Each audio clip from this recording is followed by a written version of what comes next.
Selamat pagi, Yoel. Terima kasih sudah hadir di sesi wawancara hari ini dengan tepat waktu. Bagaimana kabarnya hari ini? Oke, baik Bu. Selamat pagi.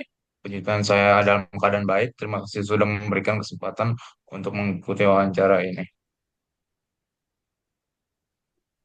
Senang mendengarnya. Sebelum kita masuk pertanyaan, boleh dong sedikit memperkenalkan diri terlebih dahulu. Oke, tentu Bu. Perkenalkan, nama saya Yoel Silayan, lulusan dari Teknik dan Manajemen Lingkungan dari Universitas IPB.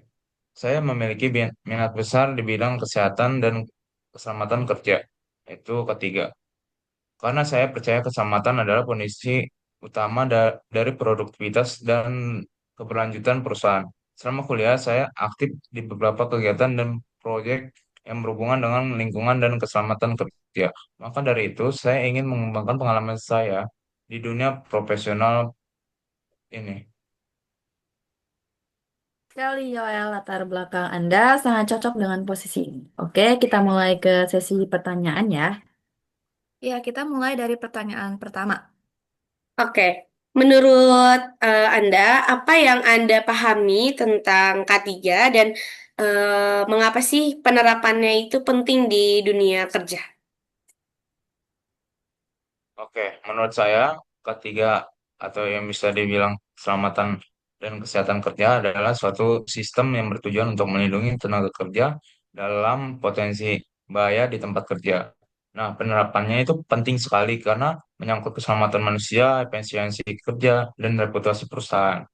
Dengan penerapan ketiga yang baik, perusahaan bisa mengurangi kecelakaan kerja, meningkatkan produktivitas, serta menciptakan lingkungan kerja yang lebih sehat dan profesional.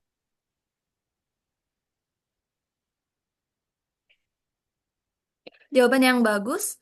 Anda memandang K3 bukan hanya soal aturan, tapi juga nilai kemanusiaan. Baik, kita lanjut ke pertanyaan berikutnya ya.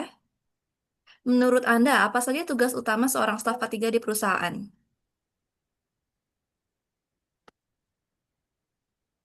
Oke, baik Bu. Tugas utama staf ketiga itu adalah melakukan identifikasi potensi bahaya, menilai dan mengendalikan risiko kecelakaan kerja, memastikan semua karyawan memakai APD yang sesuai standar perusahaan, dan memastikan seluruh kegiatan berjalan dengan aman.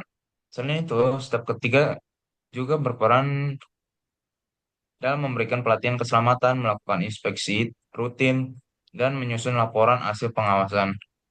Namun, selain itu, step ketiga juga harus bisa menumbuhkan kesadaran dan budaya keselamatan di antara karyawan. Wah, betul sekali. Jadi tidak hanya memantau tapi juga mengedukasi ya. Oke, kita lanjut ke pertanyaan selanjutnya. Bisa berikan satu contoh penerapan program K3 sederhana di lingkungan kerja ataupun kampus. Oke, baik Bu. Contoh sederhananya itu adalah safety induction bagi karyawan atau maupun mahasiswa baru. Nah, program ini menjelaskan area berisiko, jalur evakuasi, dan cara penggunaan APD.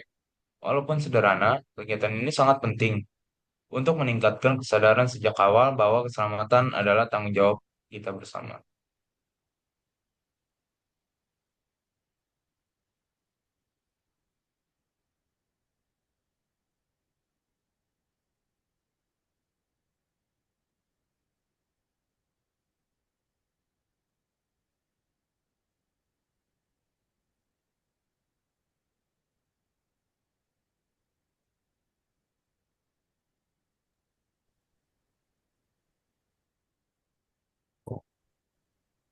Setuju sekali. Edukasi di awal itu sangat penting sekali. Supaya semua karyawan punya pemahaman yang sama soal keselamatan. Oke, kita lanjut ya. Menurut Anda, bagaimana cara membangun budaya keselamatan semua karyawan agar ikut aktif?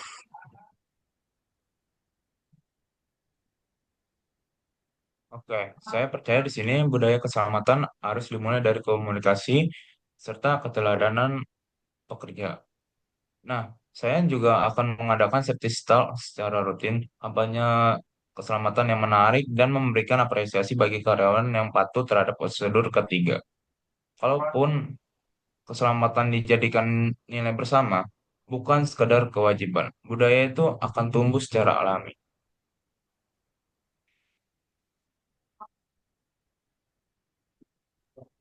Oke, setuju banget ya. Kalau dibuat menyenangkan dan positif, biasanya orang itu lebih mudah gitu untuk menerimanya. Nah, sekarang bagaimana kalau menghadapi karyawan yang melanggar aturan? Sebagai staf kategori gimana? Oke, baik. Saya akan menegur dengan cara yang sopan. Nah, saya akan lebih fokus memberikan edukasi daripada hukuman. Misalnya dengan menjelaskan potensi risiko bahayanya dan bagaimana pelanggaran itu bisa membahayakan dirinya maupun rekan kerjanya sendiri. Dengan pendekatan empatik dan komunikatif, kerja akan lebih sadar tanpa merasa direndahkan.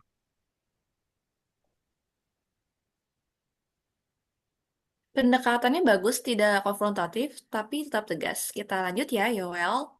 Pertanyaan keenam tentang pengembangan kompetensi. Menurut Anda, bagaimana peran perusahaan dalam meningkatkan kompetensi ketiga karyawannya?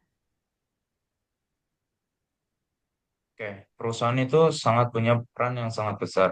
Salah satunya adalah menyediakan pelatihan secara rutin, sertifikasi, dan kesempatan mengikuti seminar maupun workshop.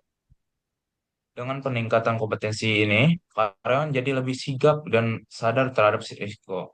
Saya percaya karyawan yang terlatih baik dan menjadi aset berharga dalam menjaga keselamatan di tempat kerjanya. Benar sekali, kompetensi itu fondasi utama bagi ketiga ya. Oke, kita lanjut ke pertanyaan selanjutnya. Dalam praktiknya, perusahaan itu sering menuntut produktivitas tinggi. Bagaimana cara Anda memastikan K3 tetap berjalan tanpa menghambat produktivitas? Eh, saya justru melihat ketiga ini sebagai pendukung produktivitas, bukan penghambat. Namun, lingkungan yang aman membuat pekerja lebih fokus dan nyaman, sehingga hasil kerja meningkat dan kuncinya ada di perencanaan yang baik, memastikan prosedur keselamatan yang efisiensi dan mudah diterapkan tanpa memperlambat pekerjaan. Mantap, cara pandang yang positif ya. K3 dan produktivitasnya memang harus sejalan. Baik, ke pertanyaan selanjutnya. Salah satu tantangan SDM berkelanjutan adalah stres kerja. Menurut Anda, langkah K3 apa yang bisa dilakukan untuk mengurangi resiko tersebut? Oke, ketiga ini dapat berperan dengan mengidentifikasi faktor penyebab stres seperti beban kerja yang berlebihan atau lingkungan yang tidak nyaman. Program seperti employee well-being, area istirahat yang memadai, dan konseling bisa membantu. Selain itu, menciptakan budaya saling menghargai juga penting agar karyawan merasa didukung. Oke, betul sekali ya. Kesehatan mental itu juga bagian dari keselamatan kerja. Oke, sekarang kita masuk ke pertanyaan selanjutnya ya. Sebagai calon staf K3 nih, nilai atau etika kerja apa yang kamu pegang agar bisa menjadi panutan bagi karyawan yang lain? Oke, saya itu akan menjunjung tinggi integritas, kedisiplinan, dan rasa tanggung jawab. Sebagai staf ketiga, kita harus menjadi contoh dalam mematuhi peraturan, menunjukkan kepedulian, dan konsisten antara ucapan dan tindakan. Saya juga percaya bahwa pemimpinan dalam ketiga adalah tentang keteladanan bukan sekedar posisi. Wah, bagus sekali, Yoel. Etika seperti itu penting untuk membangun kepercayaan dari rekan kerja. Baik, yang terakhir, bagaimana Anda melihat peran staf ketiga dalam mendukung keberlanjutan perusahaan secara keseluruhan? Oke, menurut saya itu staf ketiga memiliki peran yang sangat penting dalam menjaga keberlanjutan perusahaan. Dengan memastikan tempat kerja yang aman dan sehat, mereka membantu meningkatkan produktivitas, menurunkan risiko kecelakaan, dan menjaga kesejahteraan karyawan. Selain itu, penerapan ketiga yang baik juga memperkuat citra positif perusahaan. Secara keseluruhan, ketiga juga mendukung tiga aspek utama keberlanjutan yaitu ekonomi, sosial, dan lingkungan. Sehingga perusahaan dapat tumbuh secara berkelanjutan dan bertanggung jawab. Baik, terima kasih banyak, Yoel. Jawaban Anda sangat jelas dan realistis.